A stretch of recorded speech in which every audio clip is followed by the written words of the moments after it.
અને આપણે નવું લોગ આવી ગયું છે તો અમે સૂર્ય ઉગી ગયા છે અને આમ જો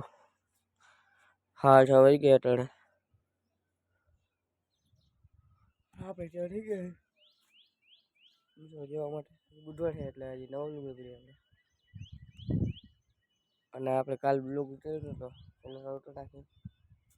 આજે તૂટો આવી ફાઇનલ આવી ગયું એટલે એરિયામાં સોચ દાદા સામે છે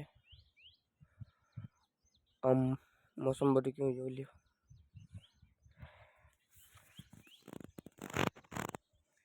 મોસમ બાકી ખતરનાક છે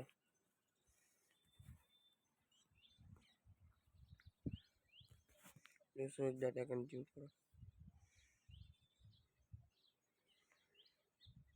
તો દેખાતા નહીં સોચ દાદા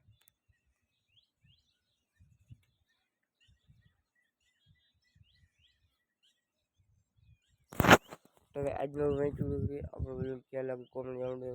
લાઈક કરી अपनी nominate channel subscribe bye bye tata. अब तुम लोग गलती से अगर नए हो तो सब्सक्राइब करो, वो जो लाल वाला बटन है उस पर अपने जीजा जी फेंक के मारो या फूफा जी, मुझे नहीं पता, बस क्लिक हो जाना चाहिए। अब मैं भी